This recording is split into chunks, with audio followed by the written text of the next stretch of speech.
சூரா அல் பக்ரா 61 முதல் 62 வரை. அஊது பில்லாஹி மினஷ் ஷைத்தானிர் ரஜீம்.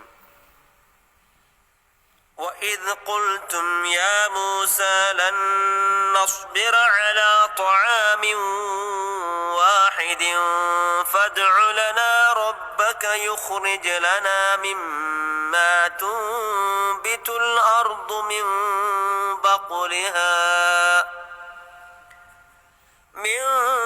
بقلها وقثائها وفومها وعدسها وبصلها قال أتستبدلون الذي هو أدنى بالذي هو خير اهبطوا مصرا فإن لكم ما سألتم وضربت عليهم الذلة والمسكنة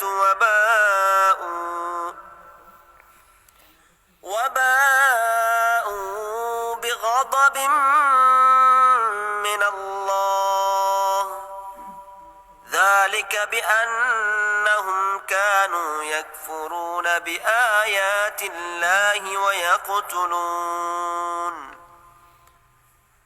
ويقتلون النبيين بغير الحق ذلك بما عصوا وكانوا يعتدون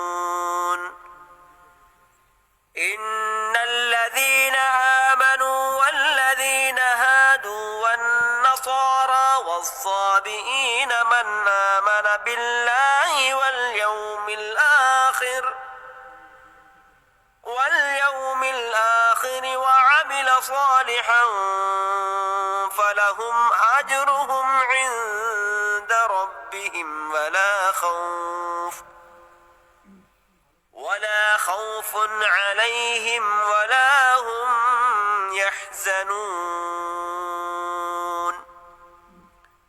இன்னும் மூசாவே, ஒரே விதமான உணவை நாங்கள் சகிக்க மாட்டோம். ஆதலால் பூமி விளைவிக்கும் அதன் கீரையையும் அதன் வெள்ளரிக்காயையும் அதன் கோதுமையையும் அதன் பருப்பையும் அதன் வெங்காயத்தையும் எங்களுக்கு வெளிப்படுத்தி தருமாறு உன் இறைவனிடம் எங்களுக்காக கேளும் என்று நீங்கள் கூற, நல்லதாக எது இருக்கிறதோ அதற்கு பதிலாக மிக தாழ்வானதை நீங்கள் மாற்றிக்கொள்ள நாடுகிறீர்களா? நீங்கள் ஏதேனும் ஒரு பட்டணத்தில் இறங்கிவிடுங்கள். அங்கு நீங்கள் கேட்பது நிச்சயமாக உங்களுக்கு கிடைக்கும் என்று அவர் கூறினார். வறுமையும் இழிவும் அவர்கள் மீது சாட்டப்பட்டு விட்டன. மேலும் அல்லாஹ்வின் கோபத்திற்கும் அவர்கள் ஆளானார்கள். இது ஏனென்றால் திடமாகவே அவர்கள் அல்லாஹ்வின் வசனங்களை நிராகரித்தும் அநியாயமாக அவர்கள் நபிமார்களை கொலை செய்து வந்ததும் தான். இந்த நிலை அவர்கள் அல்லாஹுக்கு பணியாது மாறு செய்து வந்ததும் அல்லாஹ் விதித்த வரம்புகளை மீறிக்கொண்டே இருந்ததினாலும் ஏற்பட்டது. ஈமான் கொண்டவர்களாயினும் யூதர்களாயினும் கிறிஸ்தவர்களாயினும் சுவாபியீன்களாயினும் நிச்சயமாக எவர் அல்லாஹுவின் மீது இறுதி நாள் மீதும் நம்பிக்கை கொண்டு சாலிஹான நல்ல அமல்களை செய்கிறார்களோ அவர்களின் நற்கூலி நிச்சயமாக அவர்களுடைய இறைவனிடம் இருக்கிறது. மேலும் அவர்களுக்கு யாதொரு பயமும் இல்லை, அவர்கள் துக்கப்படவும் மாட்டார்கள்.